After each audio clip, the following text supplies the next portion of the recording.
Number 7 આત્મિક સમૃદ્ધિ. આત્મોપાસક આત્મીય બંધુ અને બહેનો, આચરણ સૂત્રની વાત ચાલે છે. ઉવેહીણમ બહ્યાય લોગમ. પરમાત્મા કહી રહ્યા છે બહારના લોકોની ઉપેક્ષા કરવી જોઈએ, ઉપેક્ષા કરવી જોઈએ, ઉપેક્ષા કરવી જોઈએ. તો આપણે કેટલાક દિવસોથી કહેતા આવ્યા છીએ, લોક બે પ્રકારના છે. એક અંદરનો લોક છે, એક બહારનો લોક છે. આત્મ સ્વભાવ, આત્મા અને આત્માનો સ્વભાવ, આત્માના ગુણો, આત્માનો વૈભવ એ અંદરનો લોક છે. અને ઉદયના માધ્યમે ઉત્પન્ન થતો રિદ્ધિ સિદ્ધિ સમૃદ્ધિ સાધનો સગવડતા, ઇજ્જત આબરૂ નામના કામના પૂજા પ્રતિષ્ઠા, આ બધો બહારનો લોક ને બહારનો લોક છે. ઉદયના માધ્યમે ઉત્પન્ન થાય બધો બહારનો લોક છે. અને આત્માના માધ્યમે આત્માનો ગુણ વૈભવ જે પર્યાયમાં પ્રગટે એ બધો અભ્યંતર લોક છે. તો સંસારી જીવાત્મા જો દુકાન ઉપર બેઠા હોય ને ગ્રાહક આવે છે, તો ગ્રાહકના માધ્યમે એ 5-25 રૂપિયા કમાઈ લે છે. આપણે ત્યાં પણ સાધક માટે પણ એક યોગની ક્રિયા છે, બીજી ઉપયોગની ક્રિયા છે.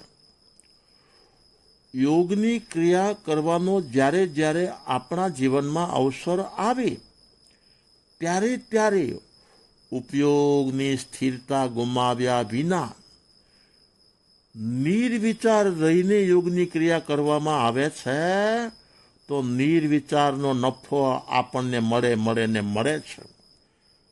ખુદ પરમાત્મા મહાવીરે પણ યોગની પ્રવૃત્તિ તો 12 વર્ષ સુધી કરી છે. એક જગ્યાએ બેઠા છે એવું નથી.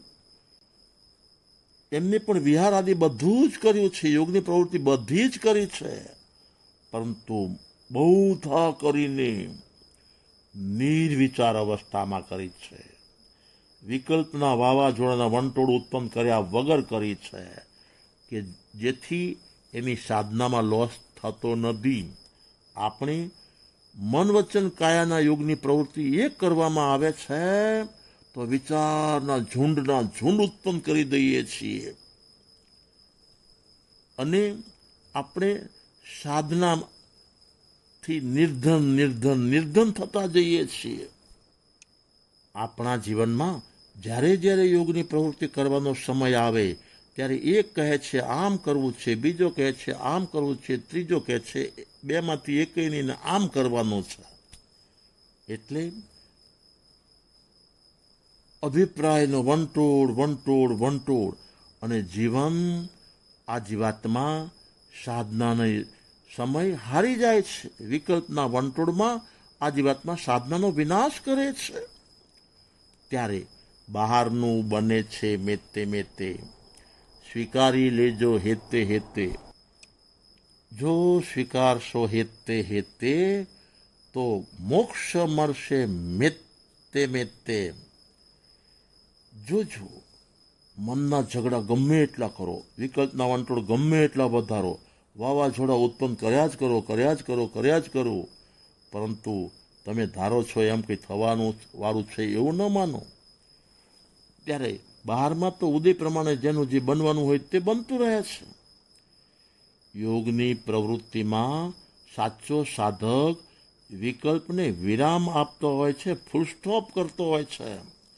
કારણ કે યોગની પ્રવૃત્તિ એ આપણો ગ્રાહક છે અને એમાં નિર્વિચાર રહેવું એ આપણા બધાની કમાણી છે.